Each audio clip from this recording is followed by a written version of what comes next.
Hello மக்களே! படிச்சுட்டே இருக்கேன். ஆனா எக்ஸாம் பாஸ் ஆக மாட்டேங்கிறேன். இதுக்கான ப்ராப்பரான காரணம் என்னன்னு தெரிஞ்சுக்கணும் அப்படின்னு நினைக்கிறவங்களுக்கு இந்த ஒரு வீடியோ ரொம்பவே யூஸ்ஃபுல்லா இருக்கும். ஸோ ஃபுல்லா பாருங்க. லேக் ஆஃப் ஸ்லீப் தூக்கமின்மை. நெறைய பேர் பண்ற காமன் மிஸ்டேக் நல்லா மாங்குன்னு ராப்பகலா படிச்சா எக்ஸாம் கிளியர் ஆயிரலாம் அப்படின்னு ஒழுங்கா தூங்கவே மாட்டாங்க. நைட்டு 11, 12 மணி வரைக்கும் படிப்பாங்க.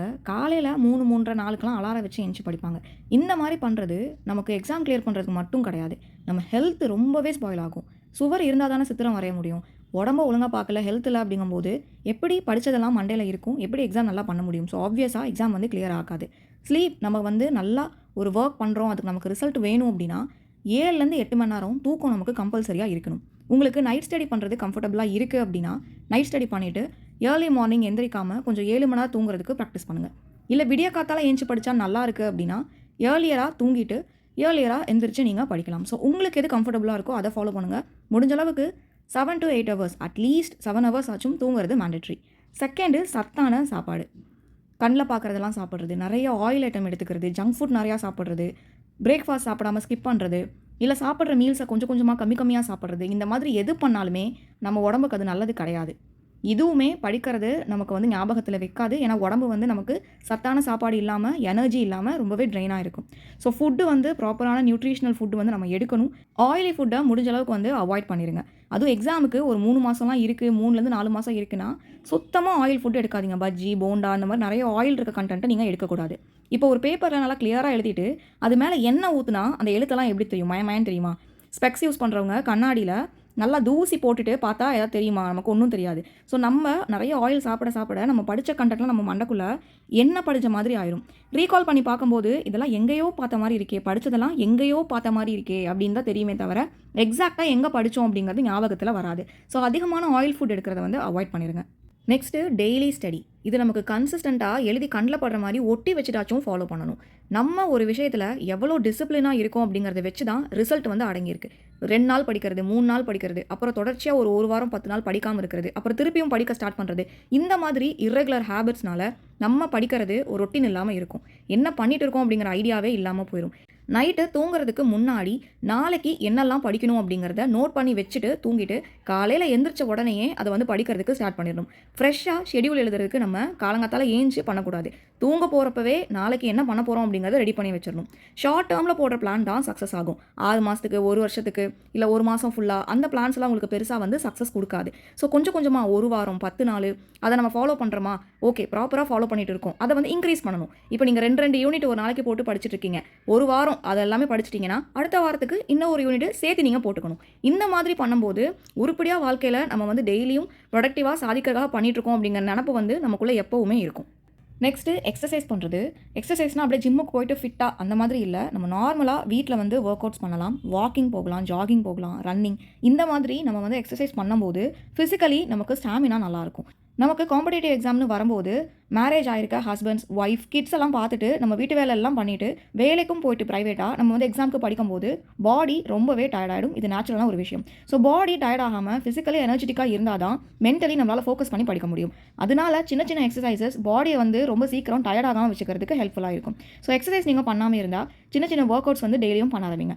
கம்பல்சரி ஜிம்முக்கு போய் தான் ஒர்க் அவுட் பண்ணணும் அப்படிலாம் கிடையாது. வீட்டிலேயே யோகா மேட் வாங்கி வச்சு கொஞ்சம் கொஞ்சமாக குட்டி குட்டி எக்ஸசைஸ் நீங்கள் பண்ண பழகிட்டீங்க அப்படின்னா ஃபிசிக்கலி எவ்வளோ ஒர்க் பண்ணாலும் டயர்ட் ஆகாது. நம்மளால் இன்னும் கூட எனர்ஜெட்டிக்காக கிடைக்கிற டைம் எல்லாமே யூட்டிலைஸ் பண்ணி படிக்க முடியும். நிறையா பேர் முக்கால்வாசி சிலபஸ் தாண்டி கொடுத்த கண்டென்ட் எல்லாமே படித்து முடிச்சிருவாங்க. ஆனால் ரிவிஷன் அப்படிங்கிறது அங்கே இருக்கவே இருக்காது.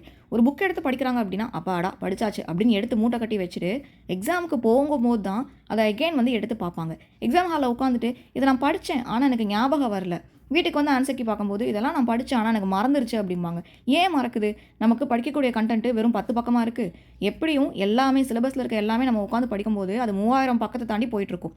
அப்போ இவ்வளோ பேஜஸ் இருக்கிற ஒரு கண்டென்ட் இருக்க சிலபஸை நமக்கு ரீகால் பண்ணணும் அப்படின்னா அதை நம்ம அடிக்கடி ரிவிஷன் பண்ணியிருக்கணும். எப்போல்லாம் டைம் கிடைக்குதோ 3 நாளைக்கு ஒருக்கா, 7 நாளைக்கு ஒருக்கா நம்ம படித்த கண்டென்ட்டை எடுத்து மறுபடியும் படிக்கும்போது மட்டும்தான் நமக்கு என்னெல்லாம் படிச்சிருக்கோம் அப்படிங்கிறது எக்ஸாம் அப்போது ரீகால் ஆகும்.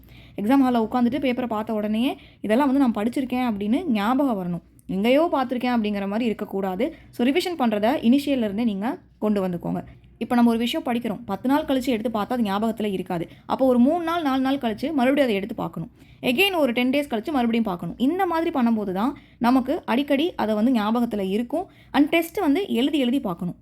வெறும் ஓஎம்ஆர் ப்ராக்டிஸ் மட்டும் இல்லாமல் ஒரு டாப்பிக்கை நீங்களே சூஸ் பண்ணி அந்த டாப்பிக்கில் என்னெல்லாம் படிச்சிருக்கீங்க அப்படிங்கிறத அடிக்கடி எழுதி பாருங்கள். இதுவுமே ரொம்ப யூஸ்ஃபுல்லாக இருக்கும்.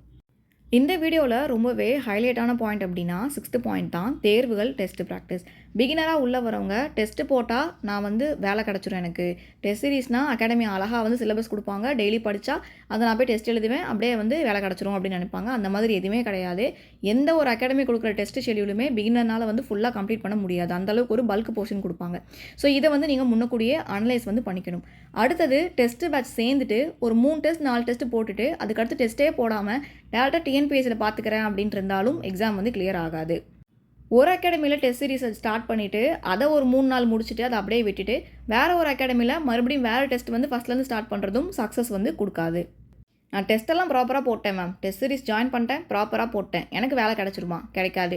ஏன்னா நீங்கள் போட்டிருக்க டெஸ்ட்டில் மிஸ்டேக் அப்படிங்கிறது இருக்கும். 100 கேள்வி நீங்கள் எழுதிருக்கீங்க அப்படின்னா அதில் 70 கேள்வி சரியாக போட்டிருக்கீங்கன்னா மித்த 30 கேள்வி தப்பாக இருக்கும். அந்த 30 கேள்வி ஏன் தப்பாச்சு அப்படிங்கிறத அனலைஸ் பண்ணணும். அப்போ தான் டிஎன்பிஎஸ்சியோட ஒரிஜினல் எக்ஸாமில் மிஸ்டேக் பண்ணாமல் இருப்பீங்க. அப்போ டெஸ்ட் சீரிஸில் அட்டன் பண்ணுற எல்லா கொஷின் பேப்பருமே அனலைஸ் பண்ணணும். ப்ரீவியஸ் கொஷின்ஸை நிறையா வந்து ப்ராக்டிஸ் பண்ணணும். அதுவுமே வந்து டெஸ்ட் போட்டு பார்க்கணும். நம்ம எவ்வளோ தூரம் சரியாக எழுதுகிறோம் அப்படிங்கிறத தாண்டி எந்தெந்த இடத்துல தப்பாகுது அப்படிங்கிறத கிளியராக அனலைஸ் பண்ணிட்டோம் அப்படின்னாலே மிஸ்டேக்ஸை நிறையா நம்ம அவாய்ட் பண்ணிக்க முடியும். நிறையா கொஷின்ஸ் நமக்கு தெரியாமல் போயிட்டாலும் அதை எப்படி கரெக்டாக அப்ரோச் பண்ணி ஆன்சர் கொடுக்கணும் அப்படிங்கிறது நமக்கு வந்து கற்றுக்க ஸ்டார்ட் பண்ணிடுவோம். ஸோ டெஸ்ட் சீரிஸை வந்து ப்ராப்பரான வேலை ஸ்டார்டிங்லேருந்தே ஃபாலோ பண்ணுறதுக்கு பழகிக்கோங்க. இங்கே சொல்லியிருக்க 6 பாயிண்ட் இல்லாமல் அடிஷ்னலாக உங்களுக்கு 7ஆவதா வேறு ஏதாச்சும் புதுசாக பாயிண்ட் தோணுது அப்படின்னா அதை கமெண்ட்டில் ஷேர் பண்ணுங்கள். உங்கள் எக்ஸ்பீரியன்ஸை மற்றவங்களும் நானும் தெரிஞ்சுக்கிறோம். உங்களுக்கு இந்த வீடியோ பிடிச்சிருக்குன்னா ஃப்ரெண்ட்ஸ் அண்ட் ஃபேமிலிக்கு ஷேர் பண்ணிக்கோங்க. நீங்கள் என்ன சேனலை சப்ஸ்கிரைப் பண்ணலன்னா சப்ஸ்கிரைப் பண்ணிக்கோங்க. அண்ட் இந்த மாதிரியான கண்டென்ட் உங்களுக்கு யூஸ்ஃபுல்லாக இருக்குன்னு ஃபீல் பண்ணிங்கன்னா அதையும் கமெண்ட்டில் வந்து ஷேர் பண்ணுங்கள். தேங்க்யூ.